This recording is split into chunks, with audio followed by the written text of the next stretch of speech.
we launch in to this week, because you'll notice each week now we're narrowing.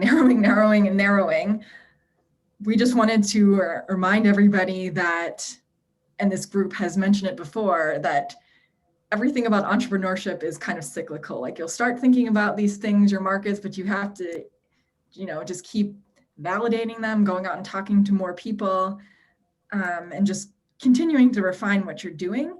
And it's never going to be perfect. And we don't want anyone to think that this process has to be perfect, because you'll never reach that.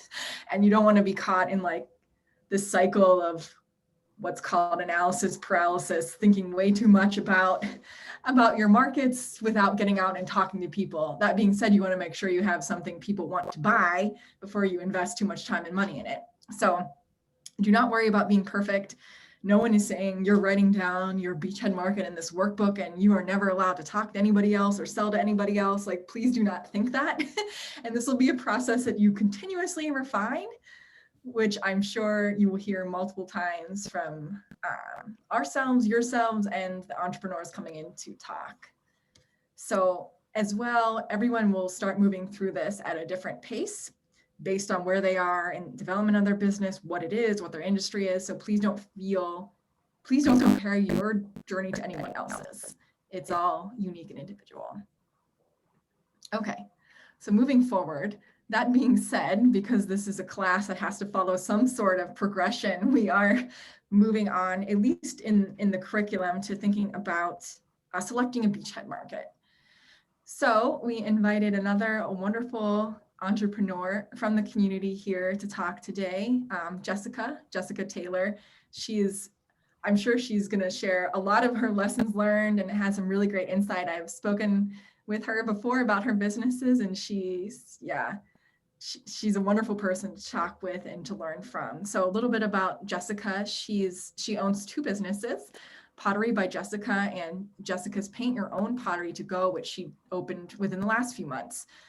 She's a Minnesota native and moved here from Fayetteville, North Carolina, following her husband's military career. While she was in North Carolina, she developed a love and talent for pottery, starting with hand building and experimenting on the wheel, where she mostly works now. She values the marriage of beauty and function, creating pieces that can be used in everyday life or stand alone as a work of art. She's moved back to Minnesota within the last few years, where she's transformed her passion for pottery into a business. And the business is a family affair. Her parents and two children enjoy working in the pottery studio as well. Jessica and both her husband are entrepreneurs and own their own businesses, and her husband is a bladesmith here in the community. So yeah, thanks so much, Jessica, for taking time tonight to be with everybody, and we will turn it over to you.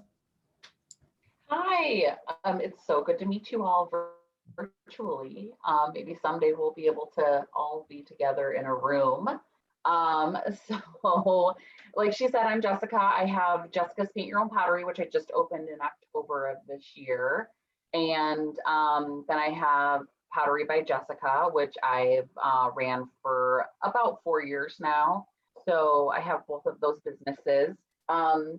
So those of you that might not know what Paint Your Own Pottery is, it's like Color Me Mine. So if you've ever been to Color Me Mine, that's the type of business I have. It's pre-made bisqueware, and then you paint it with glaze yourself. I clear coat it, fire it, do all that for you, and then return it back to you. But mine started in the pandemic, so it's more of a pandemic friendly business right now. So it's all to go. I don't have a brick and mortar location yet, but that's part of my plan. So I've kind of done the snail's pace in getting to that brick and mortar location, because I want to build my market and my client base before committing to real estate, which I think some of you, if you are in the researching part of your business, you're realizing how expensive real estate is in Rochester for leasing or owning commercial spaces. So I want to make sure that I kind of have that down before committing. So it's kind of been my little slow push. And then the really big push to even start that portion of it was when Color Me Mine closed due to the pandemic. I saw that there was a gap in the marketplace. So I decided, okay, if not now, when am I going to do it? I need to get on top of it before somebody else does. So that kind of is what got the ball rolling in the first place. And then why paint your own pottery? I was a potter already. When I lived in North Carolina, I worked in paint your own pottery studio part-time that my mentor owned. And I really enjoyed doing that. And that's something that I wanted to do. And I knew that I would have support with it. I had people that were already running a successful business that, was thousands of miles away. So I'm not really a competition for them that would be able to help me. So that's kind of why I went that route. It's something that I really liked. It was something really fun for me. So that is how I got to that decision. So you guys are talking about target markets and then beachhead markets. I had never heard of a beachhead market. I did go to business school. I have a degree in business administration, and I took a few entrepreneurship classes, but this was the first for me. But my target market, and I guess you would even call it, I've always called it my target market, but I think in looking at the definitions from your class, it probably is a beachhead market. Is moms, women and moms between the ages of 24 and 40 with children between the ages of 3 and 10 is kind of where the bulk majority of my clientele lies. So that's who I cater to. And then just women in general tend to be the larger part of people that do the paint your own pottery, and also people that are mug purchasers from my pottery business. It's a lot of women between the ages of 24 and 40 are like really that span there. And then typically with the what their revenue, or not a revenue, but like what their income is a median of between $40,000 to $60,000 a year is where they usually lie within my research of my market. I see, is there some questions? Oh yeah, they're essentially the same thing. Okay. Amanda, yeah. So yeah, and I had the opportunity in doing my research, looking into my target market, of working in a paint your own pottery store. So I could see the clientele that were coming in and kind of get to know them and find out little bits and pieces about them. And then Kelly, who's the owner of the store, she didn't have any business training or business sense. So I kind of helped her with certain things, and we did do some surveys and things to be more specific in the target and find out more about who the customer was, because she was still doing really well, but just how to get in contact with more, or how to cater to that specific market more. So, but I guess that's all I really have to say about me. I'm more of like a question answer person, and I'm willing to answer any questions that anybody has. So I don't really like to talk about myself that much unless somebody's asking questions. I have a really quick question. How did you gather that data, the demographic data? Yeah. Sometimes people are sensitive about it, and I'm just kind of wondering how you went about that. So we did do like surveys. So we did MailChimp surveys through her current newsletter, and it was kind of just thrown in there with like a lot of other data. So it didn't seem so, how much do you make? You know, it was more like, how much are you willing to spend on a child's birthday party? What do you think is an appropriate, you know, mode for that? We did ladies' nights there too, which eventually when we can all see each other again, I plan on doing more events. I am going to be doing an event at Summer Bee Golf Course for their members in March. So we're hopeful that that will be, you know, a good event. But yeah, we just kind of snuck it in there along with other questions. And then it wasn't necessarily how much do you make, but it was more like how much would you spend of your income on this? Okay. Thank you. But yeah, flooding it with other questions helps too. Makes sense.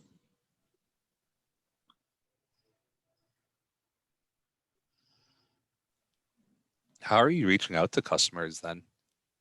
I mean, without, supposing you didn't have a network or a resource email list, how are you reaching out to people currently? Okay. So currently I am doing Instagram and Facebook.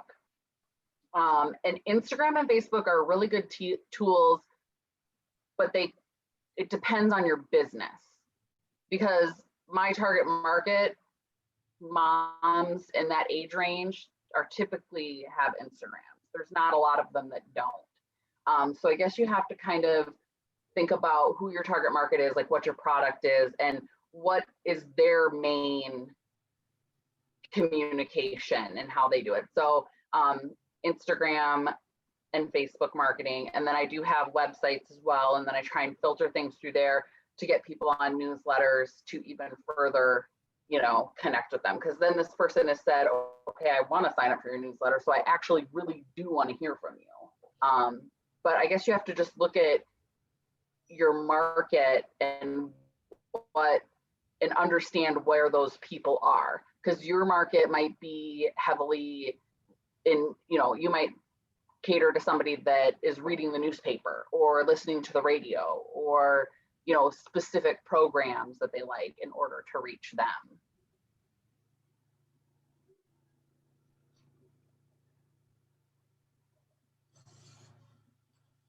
Are you doing paid advertising on those platforms, or only organic growth? So I've done a little bit of paid advertising, and then recently my Facebook got hacked, and then they got into my ads account and charged up a bunch of stuff. So I haven't had an opportunity to use that, but I have been working on more organic growth. And so I've done giveaways. You know, I've used different hashtags for on Instagram. One of the things, and this is like, it's not a secret, but not everybody knows about it with Instagram. So like, I kind of go through what hashtags are my target market using. So like Rochester Moms is a hashtag. And so I search that hashtag and I go through and I just like every picture that's in that hashtag. Because it's kind of like tapping that person on the back saying, hi, I'm over here, do you see me? Because typically, you know, if somebody has their own personal page, they're going to pay attention to who's liking things and who's not liking things on their profile. And so then they'll say, oh, I wonder what this is. And then they kind of look and then they're like, oh, wait, that's really cool. So I'm going to go ahead and follow this person if it's something that's interesting to them. So that's like a free, it's just your time, really. But, you know, the paid stuff, it does work as long as you are using those metrics within the paid part.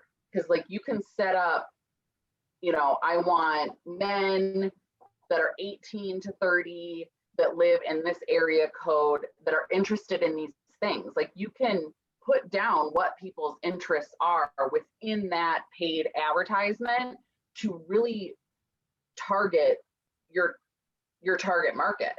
You can put everything in there in that advertisement to target it and send it out there. And, you know, you get really good insights from those too, because it tells you, you know, this percentage of it was men, this percentage was women. This is where the majority of the people saw the ad in this area. So this target market information is actually really good for when you're doing those paid advertisements.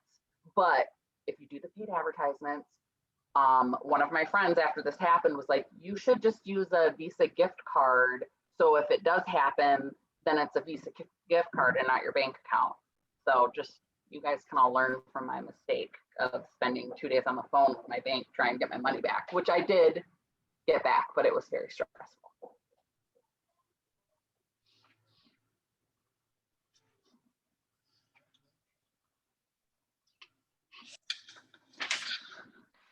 It seems like something you could use to validate or unvalidate target market.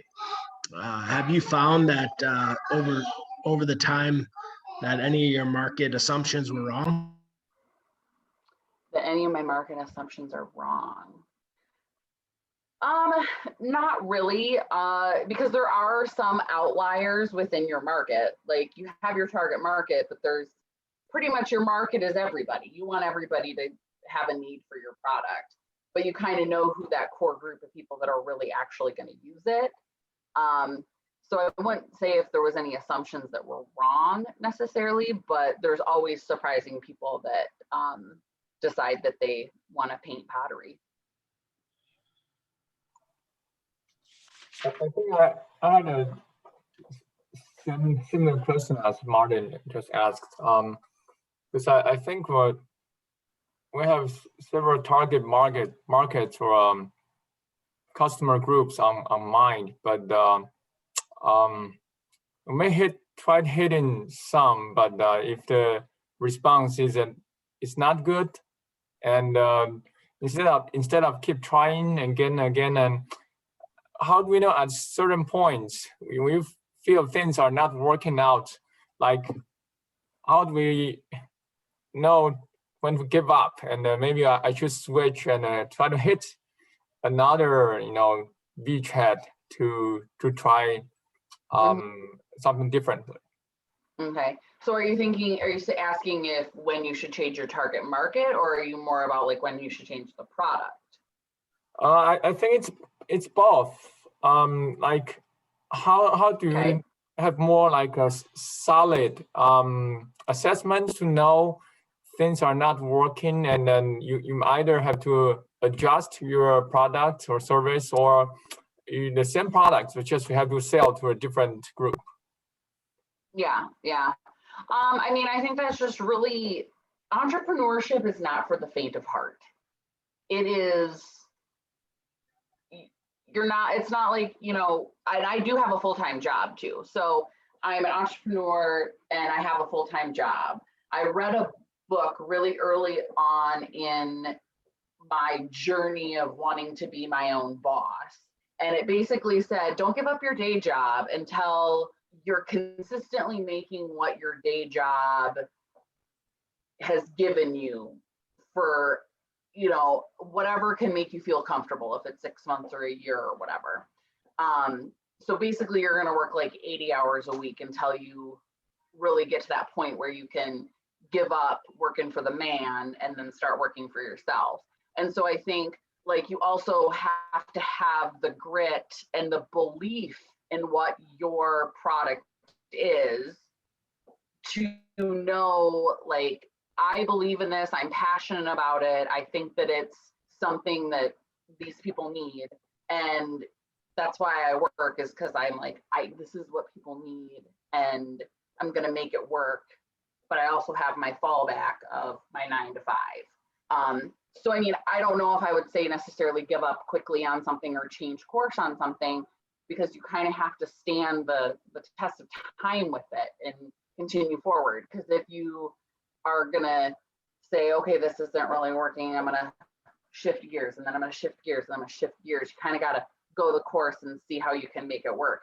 And doing that product research, doing surveys, researching on the internet, stalking people on the line. I mean, I stalk people. It's really creepy. You know, if you have a public Instagram and you're a mom in Rochester, I have totally trolled your whole feed to find out, not specifically about you, but about my target market. So finding out more about them.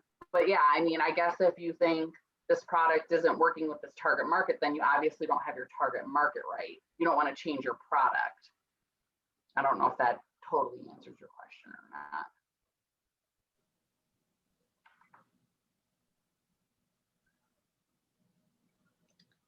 And then I guess there's a question here about, does it change throughout time?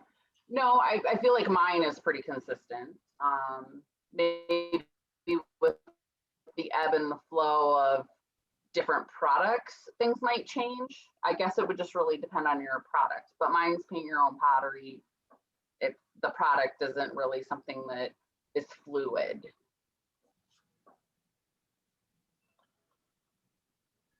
So how's it going so far? You said you started this in the pandemic.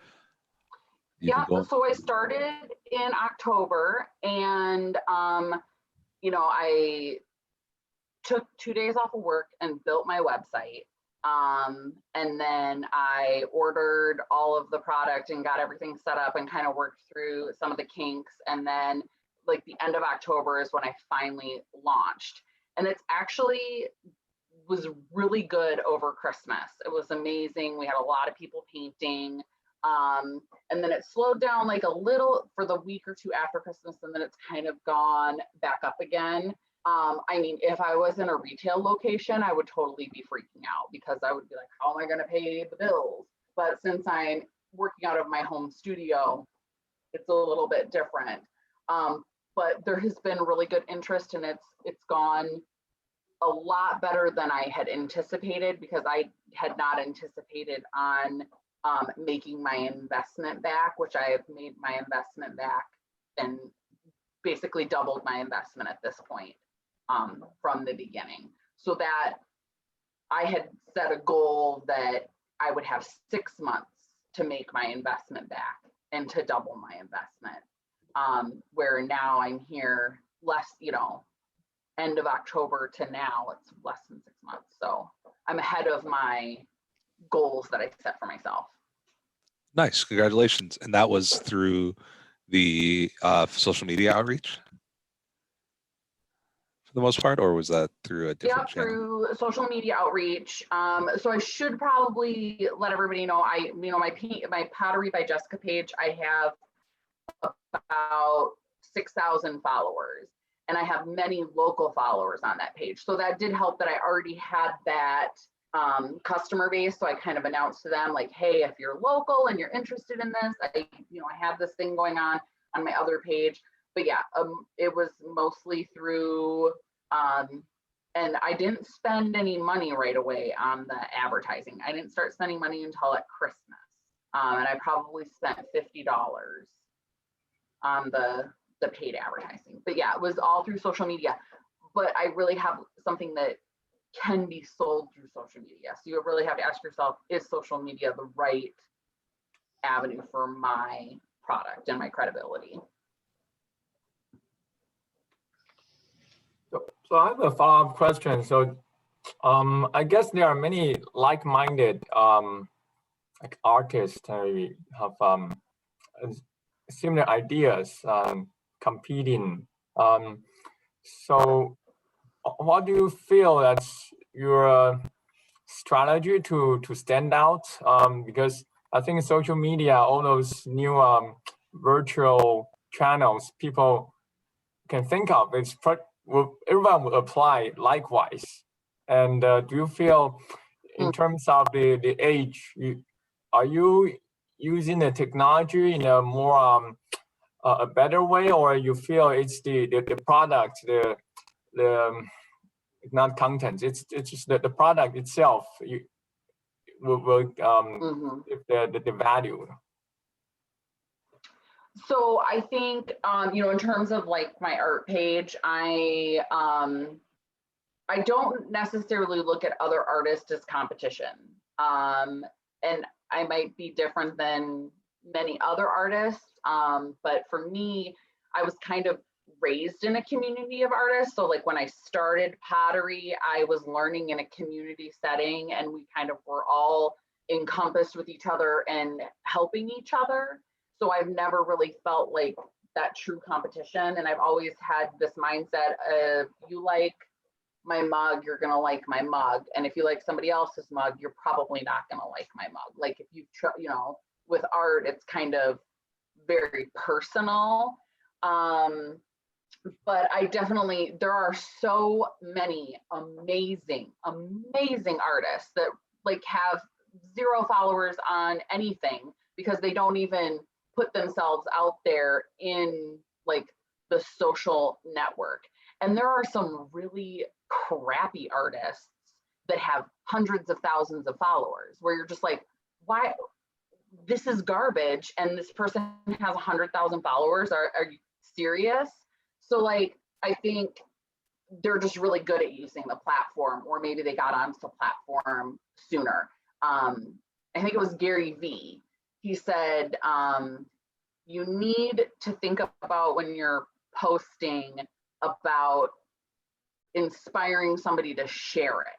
So like, think about what makes you share a post and make sure your posts are to that level of, I would share this, because that's how you really, like how the social monster works is you see something and you're like, this is awesome, I've got to share it with other people. So you need to make sure like you're posting things that are inspiring people to share it.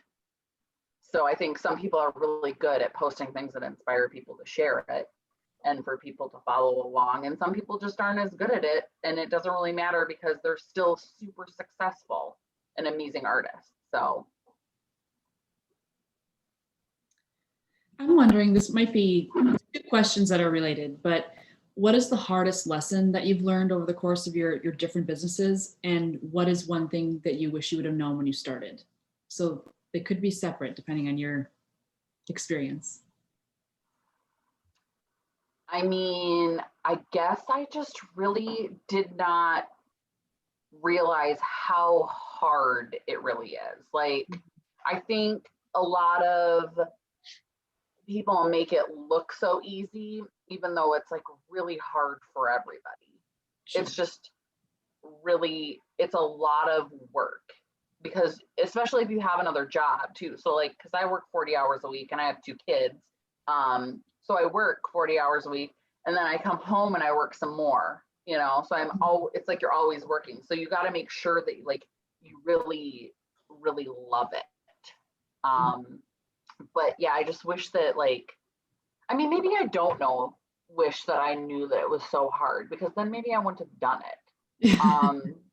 So maybe that's a good thing that I didn't know, like until I fell into the hole of like, I have to work for myself. I can't work for somebody else. This is awful. So maybe I take that back. Maybe I did not want to know how hard it is. But it's so great too. Mm-hmm. Like, it's so amazing being your own boss and being in control of like your destiny. So, and then what was the other question? Just wondering, just like what you thought was the hardest and what you wish you would have known. And I guess that maybe was the hardest part, is knowing how hard it is, but glad you didn't know. So that makes sense. Yeah. I mean, I guess I'm kind of glad I didn't know. My dad is an entrepreneur, so I kind of didn't know, but like in my little kid and teenage mind, I guess I didn't realize like the sacrifices that were being made. Like they never really showed me that, like I just didn't process them as sacrifices or as being hard. Thank you. Another question on maybe along the marketing discussion. I think I saw for selling arts, there are also more how to say a shared platform of different levels. I know there is like a Fine Arts America, or and even more general level like a Zazzle, like it's not even like arts. Like anyone can, upload their own image and design on a mug or all kinds of goods to sell. That's pretty, how to say, amateur, even layman level of design. And I think some artists they have their own websites, but also in parallel have their own shop or accounts on those platforms to leverage to reach out a broader audience first. Do you try any of those so far, or you're just doing your own marketing toward the customers?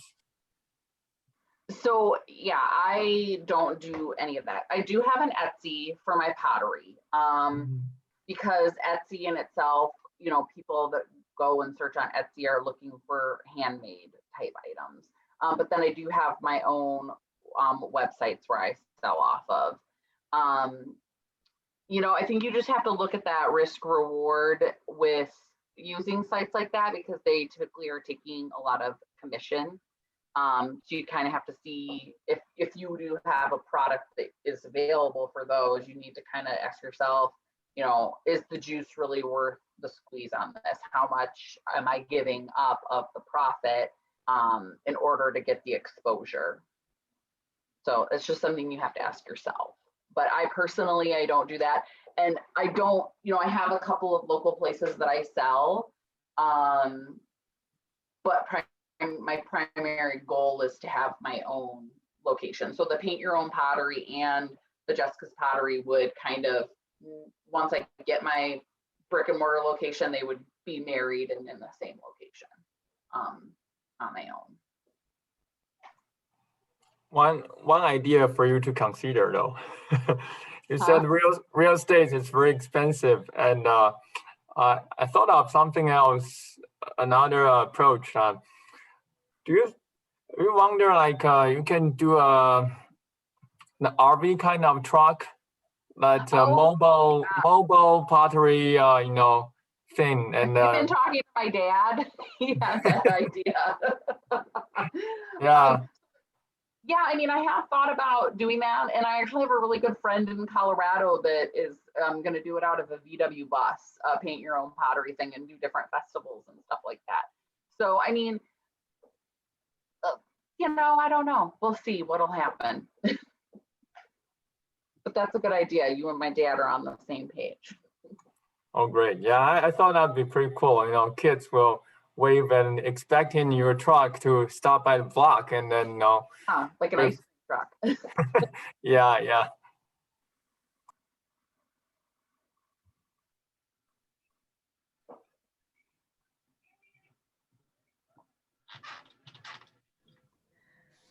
So maybe I'll jump in with a question here.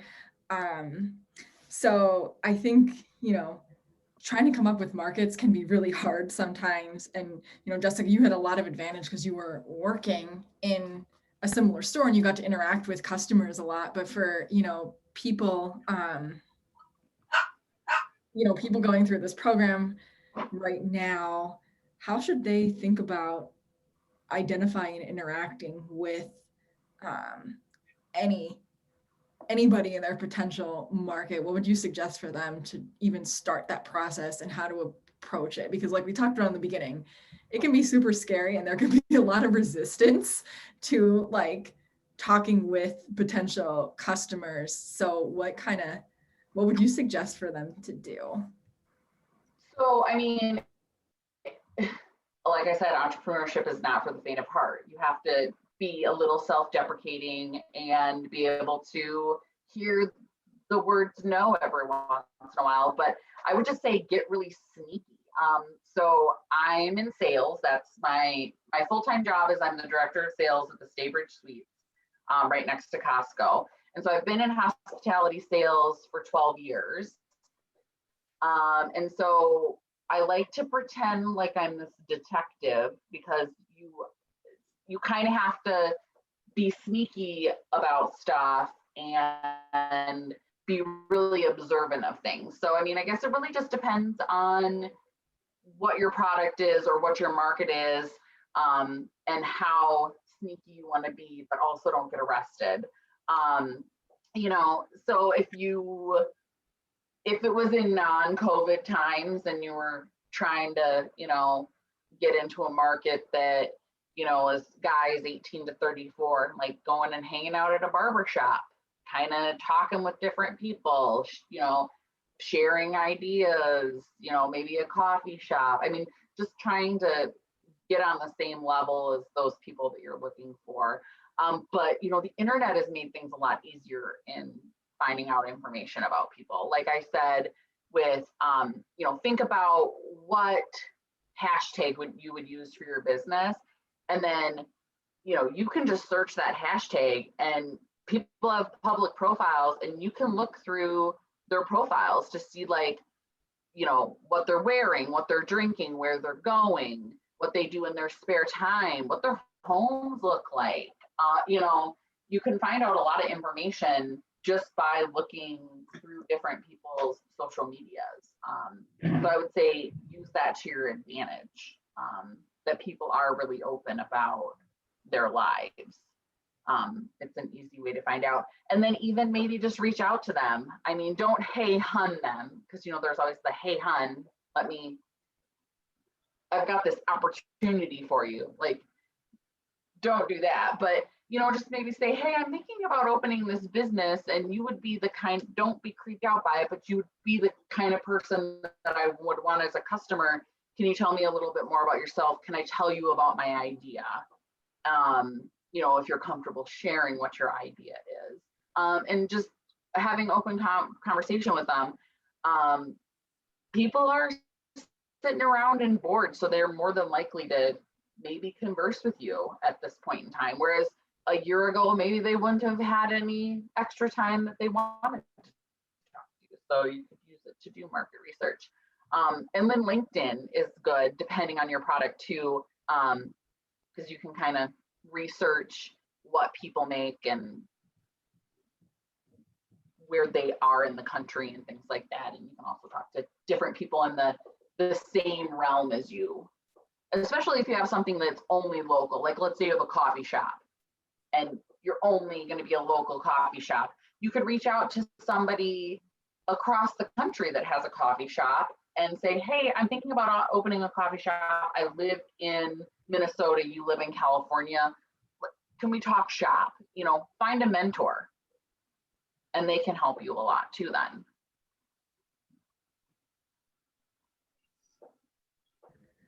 I think that's so true. We've had that conversation a couple of times. Everyone always says, oh, it's COVID, we're not going to talk to people, but you're 100% right. It's actually, I find, easier now to get people's time because, like you said, they're sitting around doing nothing.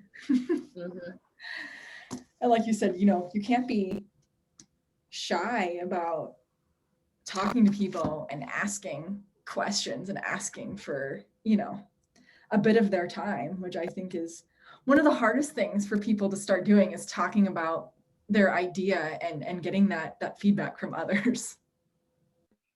And I mean, I guess I wouldn't even be scared about sharing your idea with others. I mean, I have been telling people since I moved to Rochester, I'm going to open a paint your own pottery studio. Color Me Mine, better watch out. And this is when Color Me Mine was still open.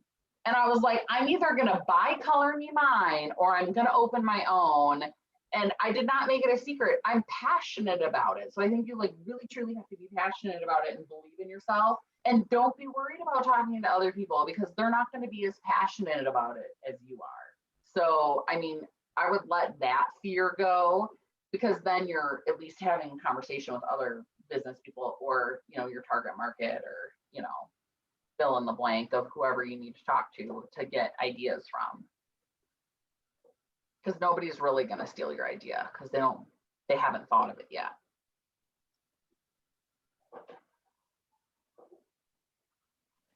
I think you brought up a good point about being passionate about what you're selling or your product.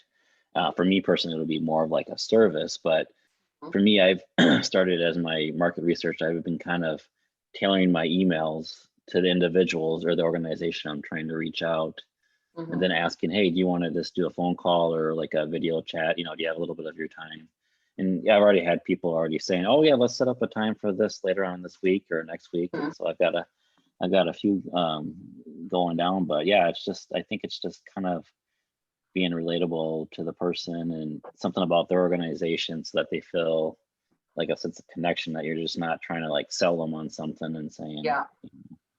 You're more looking for them to help you. You're not necessarily trying to sell them anything. You're like, hey, can you just help me out with this? I'm not gonna try and get you in to a timeshare. I mean, I just want to find out this information.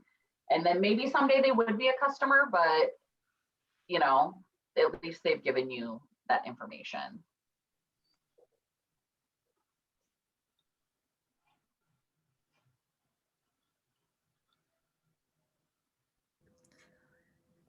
Any final questions for Jessica?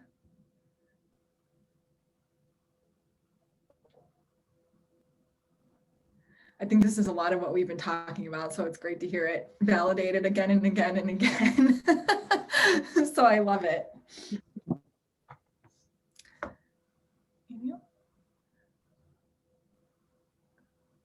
Always give it like extra pause on Zoom because you never know. I feel like someone jumps in at the last You second. never know. Network connectivity. Yep.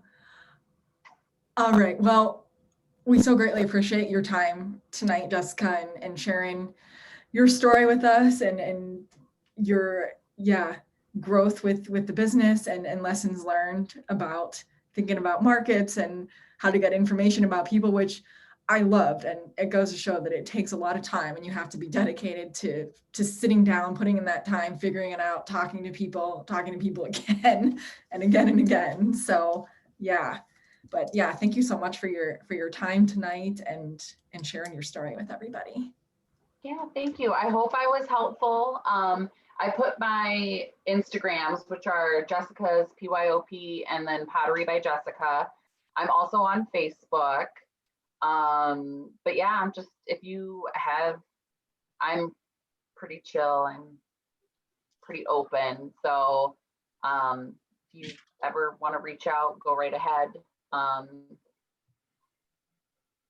So I'm here and I've enjoyed working with you guys. I think it's been great. So I hope I was able to help a little bit in your journey to being your own boss and not working for the man, but being the man.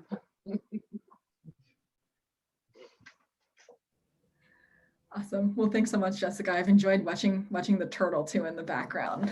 Yes, Godzilla. Godzilla, our rescue turtle. Isn't that very good of us to have a rescue turtle? Awesome. Well, thanks so much. Yeah, thanks. I'm gonna hop off. You guys continue your class, but I'm gonna go eat some dinner. So bye. Thank you. Thanks. Cool. All right. I have to switch my view here. Awesome. All right. Well, so now we're moving a little bit forward, talking about selecting a